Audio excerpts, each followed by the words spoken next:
तो दोस्तों अपने राजस्थान में आरटी एडमिशन सेशन 2024-25 को लेके हमारे कई अभिभावक साथियों के सामने कई तरह की समस्याएं आ रखी हैं और इनमें से एक सबसे बड़ी समस्या है डॉक्यूमेंट अपलोड को लेके। जैसे उन्होंने आरटी का ये फॉर्म भरा तो फॉर्म भरते समय गलत डॉक्यूमेंट अपलोड हो गए।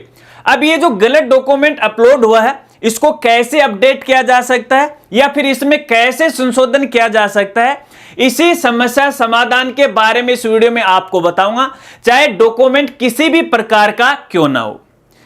नमस्कार साथियों, मैं हूं आपका अपना साथी राजगुरु जी। तो दोस्तों जैसे कि आप सभी को पता है कि सेशन 2024-25 के आरटी एडमिशन के फॉर्म भरने की अभी तक जो लास्ट डेट है वो 21 अप्रैल 2024 तक है। अब जैसे ये फॉर्म भरना शुरू हुआ तो जल्दबाजी में कई अभिभावकों ने अपने बालक बालिकाओं के फॉर्म भी भर दिए और बाद में उनको पता चला, जैसे तैसे करके शायद वो हमारी वाली वीडियो पे आए होंगे, फिर उनको पता चला होगा कि हमने तो गलत डॉक्यूमेंट ही अपलोड कर दिए। अब यहाँ पे जिन जिन अभिभावकों की मेरे सामने समस्या आ रही है उनमें से सबसे बड़ी समस्या है इनकम सर्टिफिकेट को लेके। अभिभावकों के द्वारा बताया जा रहा है कि ई मित्र वालों ने एक पेज वाला इनकम सर्टिफिकेट अपलोड कर दिया। अब इसे हम करेक्शन कैसे करें, क्योंकि ई मित्र वाला भी है वो मना कर रहा है कि फिलहाल इसको करेक्शन नहीं किया जा सकता। तो दोस्तों पहली बात तो देखिए मैं आपको बताना चाहूंगा, देखिए सेशन 2024-25 से यहां पे एक पेज वाला इनकम सर्टिफिकेट है वो मान्य नहीं होगा। यहां पे जो 4 पेज वाला इनकम सर्टिफिकेट है वो मान्य होगा। अब यहां पे देखिए जब मैं नियमों की जानकारी दे रहा था इन आरटी एडमिशन को लेके तो वहां पर मैंने बताया कि तकरीबन इन एडमिशन फॉर्म को लेके जो गलतियां करते हैं ना वो ई मित्र वाले हैं वो करते हैं, क्योंकि ये जो फॉर्म है जाहिर सी बात है जो अभिभावक साथी है वो तकरीबन ई मित्र वालों या फिर कंप्यूटर सेंटर वालों से वो भरवाते हैं।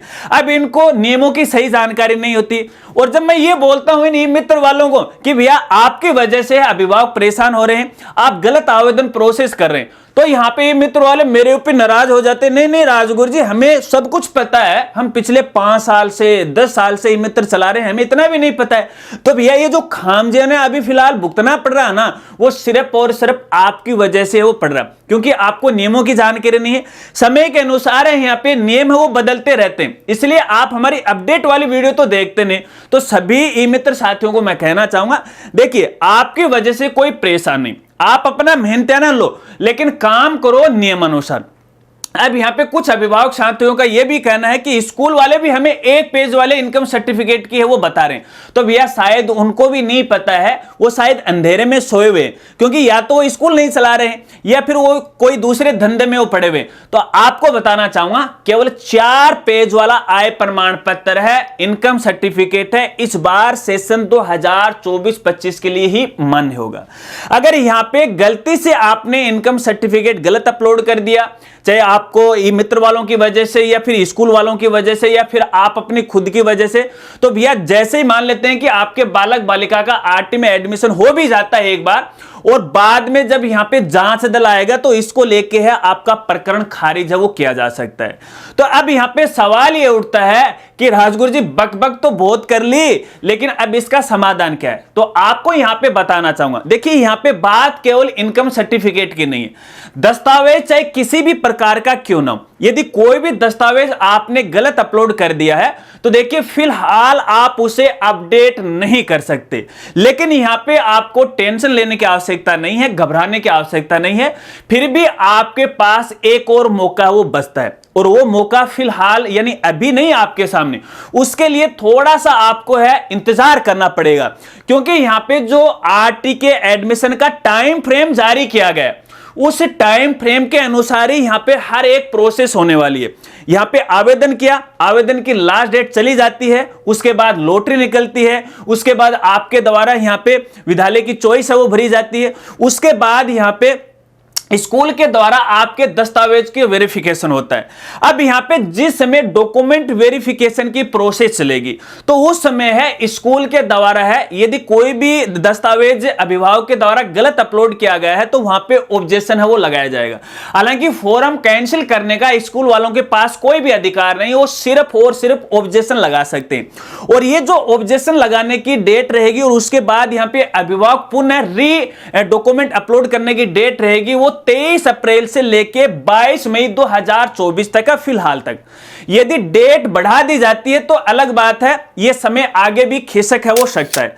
तो इस समय का आपको खास तौर पे ध्यान रखना और लगातार आपको फॉर्म का जो स्टेटस है वो चेक करते रहना है कि स्कूल के द्वारा ऑब्जेक्शन लगाया गया नहीं लगाया गया। अगर आपको यह मालूम हो जाता है कि भैया देखिए यहां तो गलत डॉक्यूमेंट हमने तो अपलोड कर दिया, तो जिस स्कूल में आपने रिपोर्टिंग की है उससे पहले भी आप व्यक्तिगत संपर्क कर सकते हैं कि देखिए हमने रिपोर्टिंग की है, आपकी स्कूल के अंदर है, आप देखिएगा इस डॉक्यूमेंट में कमी है, आप ऑब्जेक्शन लगा दीजिएगा, हम तय सीमा के अंदर है दोबारा डॉक्यूमेंट री अपलोड कर देंगे। और ध्यान रखना जिस दिन डॉक्यूमेंट को लेके स्कूल के द्वारा ऑब्जेक्शन लगाया जाता है तो उसका अगले 7 दिन का ही आपको समय मिलता है। उन 7 दिन के दौरान आपको दस्तावेज अपलोड करना पड़ेगा। यदि 7 दिन निकल जाते हैं तो फिर आपके पास भी है यहां पे है कोई अधिकार नहीं होगा कि आप दोबारा डॉक्यूमेंट है री अपलोड कर सके। तो मैक्सिमम 7 दिन का समय आपको यहां पे वो दिया जाएगा। अब यहां पर भी एक खास बात आपको बताऊंगा कि यदि आप ये मान लेते हो कि हमने तो डॉक्यूमेंट री अपलोड कर दिया और सही अपलोड कर दिया, हमारा काम तो बन गया, नहीं नहीं नहीं, फिर भी आपका काम नहीं बना है, क्योंकि यहां पे दोबारा डॉक्यूमेंट का री वेरिफिकेशन किया जाएगा।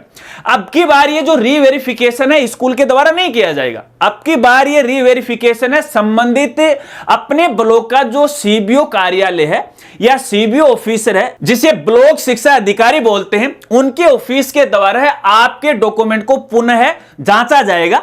तो उस समय आपको व्यक्तिगत जाना पड़ेगा, क्योंकि सीबीओ को नहीं पता चलता कि किसने ऑब्जेक्शन लगा दिया है, किसने डॉक्यूमेंट री अपलोड कर दिया है। तो इसके लिए आपको खुद यानी अभिभावक को खुद व्यक्तिगत जाना पड़ेगा।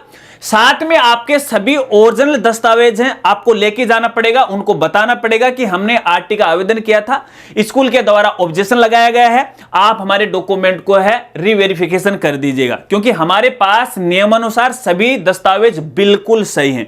आशा रखता हूं ये बात आप जरूर समझ गए। अब दोस्तों यहां पे देखिए हम तो बात कर रहे थे गलत डॉक्यूमेंट अपलोड होने की। अब इसका मतलब ये नहीं कि यदि मान लेते हैं कि आपको आज नहीं पता चलता है, फिर भी यहां पे स्कूल के द्वारा ऑब्जेक्शन लगाया जाता है, भले ही आपके डॉक्यूमेंट सही हो सकता है कि स्कूल वालों को नियमों की सही जानकारी नहीं हो, इस वजह से भी वो ऑब्जेक्शन लगा सकते हैं, लेकिन आपको पता लग जाता है कि ऑब्जेक्शन लगा ही दिया, तो उसके बाद भी आपको सेम प्रोसेस करना पड़ेगा। जिसमें ऑब्जेक्शन लगाया है डॉक्यूमेंट दोबारा आपको री अपलोड करना है, फॉर्म को फाइनल सबमिट और लॉक करना है। और ध्यान रखना, मैं फिर आपको बोल रहा हूं, फॉर्म को लॉक करना है, लॉक नहीं करोगे तो आपका फॉर्म दोबारा सबमिट नहीं होगा, इस बात को ध्यान रखना। तो फाइनल लॉक करना है, उसके बाद आपको भी सीबीओ ऑफिस में जाना है और अपने दस्तावेज का रीवेरिफिकेशन करवाना। यदि आपके दस्तावेज सही पाए जाते हैं तो सीबीओ के द्वारा है वेरीफाई कर दिए जाएंगे और आपके बच्चे का एडमिशन है संबंधित स्कूल में है वो हो जाएगा। आशा रखता हूं ये बात अब आप आसानी से वो समझ गए होंगे, लेकिन इसके लिए आपको थोड़ा सा वेट करना पड़ेगा। अगर वीडियो जानकारी आपको अच्छी लगी हो तो वीडियो को लाइक कीजिएगा और अपने दोस्तों के साथ वो जरूर शेयर कीजिएगा। अब इनके अलावा यदि आपको आरटी एडमिशन को लेकर कोई समस्या आ रही है तो आप कमेंट करके मुझे वो बता सकते हैं। और चलते चलते फिर मैं आपको कहना चाहूंगा इस वीडियो को ज्यादा से ज्यादा अपने दोस्तों में जरूर शेयर कीजिएगा, क्योंकि जानकारी के अभाव के कारण है जैसे आपके सामने समस्या आई है उनके सामने भी आ रही हैं और उनके बालक बालिकाएं हैं इन एडमिशन से वंचित हो जाते हैं। तो मिलते हैं फ्रेंड्स अगली एक नई वीडियो के साथ, तब तक के लिए जय हिंद जय भारत।